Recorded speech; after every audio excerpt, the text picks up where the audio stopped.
Hi, I'm Raylene, and welcome to Khaleesi Clues. This will be the 10th video in a series of Game of Thrones Season 8 prediction videos that I am currently making for my channel.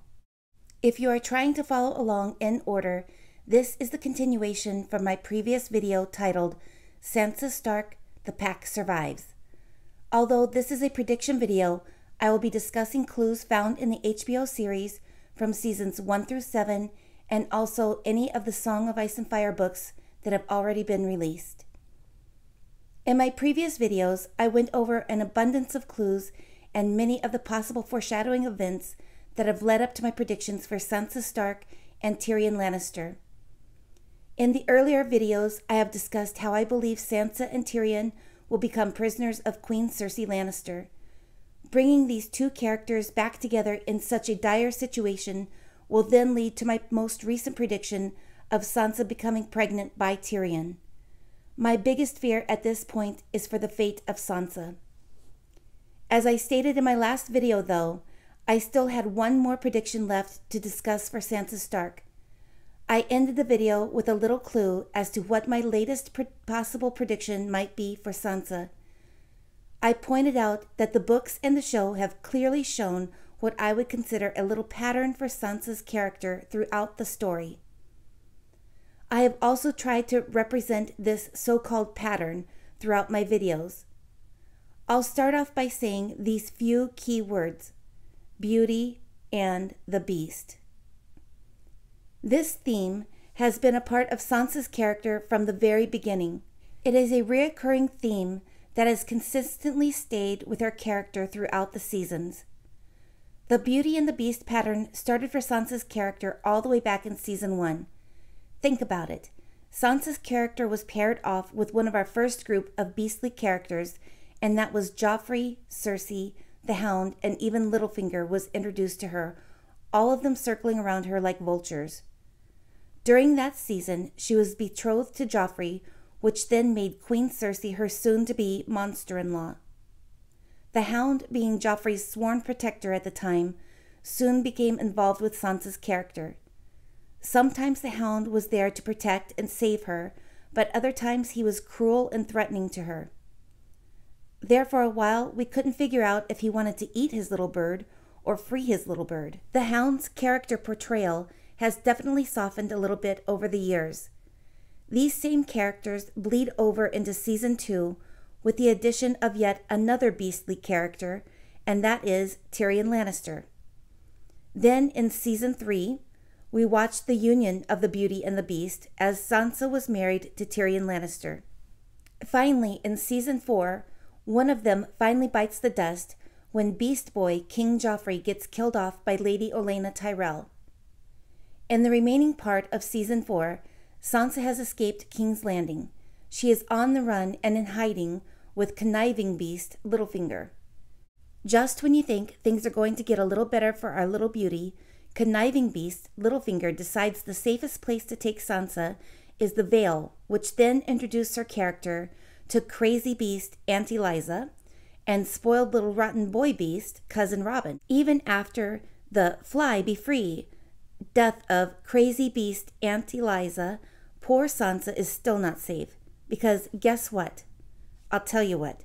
Then comes Season 5, one of the worst seasons of all. That's the season when conniving beast Littlefinger gets an even more brilliant idea and decides that Plan A didn't work out so well for him and Sansa, so he moves on to Plan B and drops her off with that bastard S&M beast Ramsay Bolton. You know, if I may point something out, things just keep getting worse and worse for Sansa. It's like taking one step forward, only to take 5 steps back. Ramsay was way worse than Joffrey, and Joffrey was horrible. Needless to say, finally in Season 5, Sansa escapes that bastard S&M beast Ramsay, but yet again, she still isn't in the clear. She can't seem to escape all of these creeps. But who comes creeping back into her life? None other than conniving beast Littlefinger, stalking her throughout all of Season 6, constantly whispering in her ear with that amazing voice of his. At least by then, Sansa was at home in Winterfell and finally starting to feel a little bit safe. At last, in Season 7, Sansa was able to rid herself of all of the beastly demons that surrounded her. She had Littlefinger tried for his crimes and sentenced him to death, leaving her finally free and clear of all the beastly characters. But wait, there is more. Now Season 8 is right around the corner. And what does she have in store? You got it. More beastly characters are coming back into her life. Just as she got rid of the last one, here comes her blast from the past husband, Tyrion, headed straight for Winterfell. Not only will he be returning to be by Sansa's side, but so will the Hound. And if I'm right, possibly even Queen Beast Cersei will be coming to Winterfell as well this season. Even if I'm wrong and Queen Beast decides to stay in King's Landing, Sansa will soon be reunited with her as the Queen's captive. Sansa is once again going to be surrounded by beastly characters, some good and yet some extremely dangerous.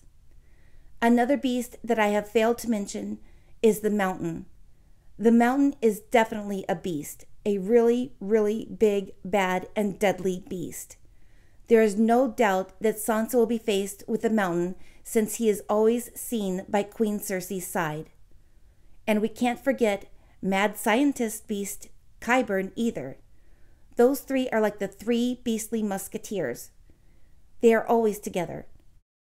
And now, with my most recent findings, I have to add in spoiled little rotten boy cousin beast, Robin. We thought we were rid of him too. So let's just sound him off. For Season 8, we have Sansa once again surrounded by these beastly characters, starting with Cersei, the Mountain, Qyburn, Tyrion, the Hound, and cousin Robin. Sansa is the beauty character, and she is constantly in connection with all of the beastly characters within this story. All of the characters that I've mentioned have some form of beastly characteristics in them, whether it is their actions or their appearance or even both at times. They can all be related to a beast in some way. When you think about it, there really isn't that many other horrible characters within the story that have not been involved with Sansa in one way or another. There are a few, such as Craster and Melisandre, but not many. It was that exact pattern that made me think of this. We still have one more beastly character to contend with in Season 8 that I have not mentioned, and that is the Night King. Yes, the Night King, the ultimate king of beasts for this story. So with the pattern that has been laid out for Sansa and her character's attraction to all of the other beastly characters in the story, why would the Night King be any exception? Because he's not. Sansa will be contending with the biggest beast she has ever had to deal with so far in the story, the Night King himself. And it won't be while she is in Winterfell. The Night King is coming to King's Landing. Now I know this is going to feel like a horrible tease, but I've got to stop at this point for this video. So hopefully I have at least shown you the pattern set for Sansa's character. I have been struggling with this script for weeks now, trying to pack in so much information that it has become extremely long. I finally decided that I have to break the information into different videos. This is the first stopping point. I have to talk about Tyrion in my next video in order to cover something important that will then lead to my Night King video. I hope you have all enjoyed this part of the prediction. Thank you all for watching. If you would like to help my channel, please make sure you hit the like and subscribe button. If you do not want to miss any future videos, make sure to turn your notifications on. Thank you to all my current subscribers and future subscribers. Please leave me a comment with any of your thoughts or questions. I hope you are all having a wonderful day.